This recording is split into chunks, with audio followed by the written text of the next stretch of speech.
అందరికీ నమస్కారం అండి. ఎలా ఉన్నారండి? అందరూ బాగున్నారా? నేనైతే చాలా బాగున్నానండి.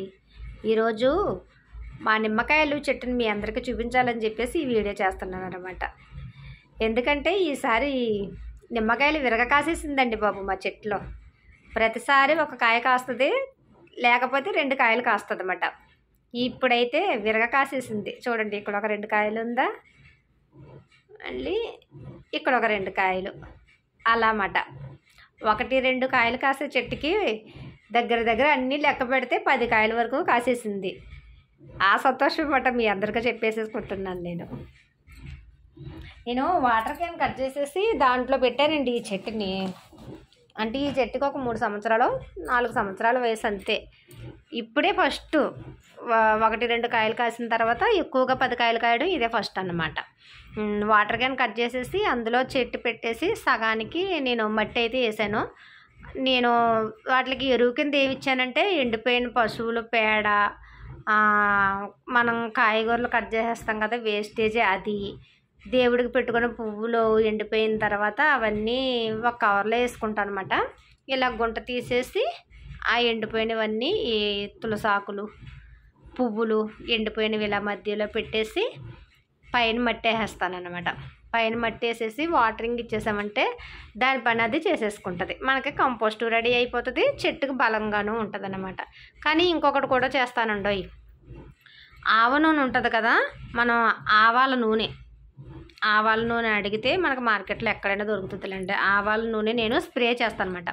మనకు ఆకులు తినేస్తూ ఉంటుంది కదా పచ్చ పురుగు, అదైతే దగ్గరికి చేరదు. ఆవాల నూనె మనం స్ప్రే చేయడం వల్ల పచ్చ పురుగు అయితే దగ్గరికి చేరదన్నమాట. మనకి తెల్ల బంక పేను అని అంటాం కదా, మనకి పిండిగా ఉన్నట్టుగా చెట్లకు పడుతుంది కదా. ఎక్కువగా మందార చెట్టుకు అయితే మాత్రం తెల్ల బంక పేను అనేది మాత్రం పడుతుంది అన్నమాట. దానికైతే కూడా మనకి ఆవాల నూనె కూడా బాగా పనిచేస్తుంది, మనకి చెట్టుని బాగా కాపాడుతుంది. ఆవాల నూనె స్ప్రే మాత్రం మనం నెలకు ఒకసారి ఇచ్చుకున్నా కూడా మనకి చెట్టుని బాగా కాపాడుతుంది. నేను అదైతే స్ప్రే చేస్తాను. ఇలాగా ఎండిపోయిన ఆకులు అయితే వేసామంటే ఆకుల తర్వాత పువ్వు తర్వాత ఇలా చిన్న కాయలు అనేసి వచ్చి దాని పని అయితే చేసుకుంటుంది అన్నమాట.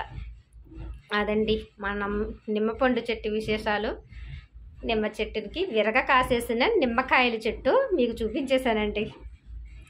ఇక్కడ ఇదొక కాయ, అలా అయితే చెట్టు నిండా కాయలు అయితే వచ్చేసింది అన్నమాట అండి. ఇంకొకటి మీకు పిచ్చుకలు చూపిస్తానండి. ఇక్కడ గూడు కట్టుకుంది పిచ్చుకలు. ఒక 2 పిచ్చుకలు అయితే వచ్చి ఇదిగో రేకుకి డ్రాగన్ ఫ్రూట్ మధ్యలో గూడు కట్టుకుంది. చూడండి, అక్కడ గూడు కట్టుకుంది. సౌండ్ వినకూడదు, సౌండ్ అంటే అదో వినేసింది. సౌండ్ అంటే వెళ్ళిపోతుంది అన్నమాట. అందుకే సైలెంట్గా ఒక సైడ్ నుంచి ఈ పక్క నుంచి చూద్దాం. సౌండ్ విన్నదంటే వెళ్ళిపోతాయి. అందుకే వీడియో తీయడం కూడా భయంగా ఉంటుంది ఒక్కొక్కసారి. అవి వాటి గూట్లో ఉండకుండా మనం వచ్చి డిస్టర్బ్ చేసిన వెళ్ళిపోయింది. చూడండి, ఒక పిచ్చుక డిస్టర్బ్ చేసినట్టు ఉంటుందని చెప్పేసి వాటిని ఎక్కువ డిస్టర్బ్ చేయమాట, వెళ్ళిపోయింది లోపలికి. అదండి మా పిచ్చుక విశేషాలు.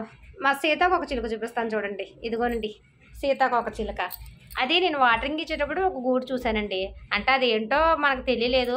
తర్వాత అనుకున్నాను అనమాట, కంబులు పూచి ఒకటి చూసాం కదా మనం, ఇది గూడు కట్టుకుందేమో అనుకున్నాను.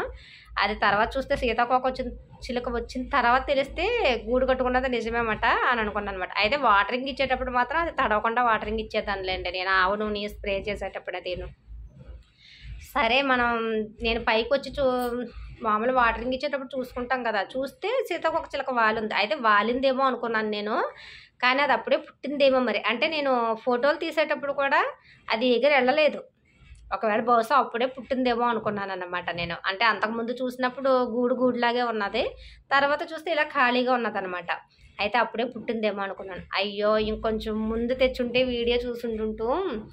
వీడియో తీసుకుంటుంటే చూసి మురిసిపోయేదానికి బాగుండేది అనుకున్నాను.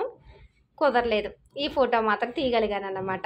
ఎలా ఉందో చెప్పండి మా సీతాకోక చిలుక, ఎంత అందంగా ఉందో చూడండి. నాకు తప్పకుండా మా సీతాకోక చిలుక ఎలా ఉందో కామెంట్లో మాత్రం మీరు తప్పకుండా చెప్పాలండి.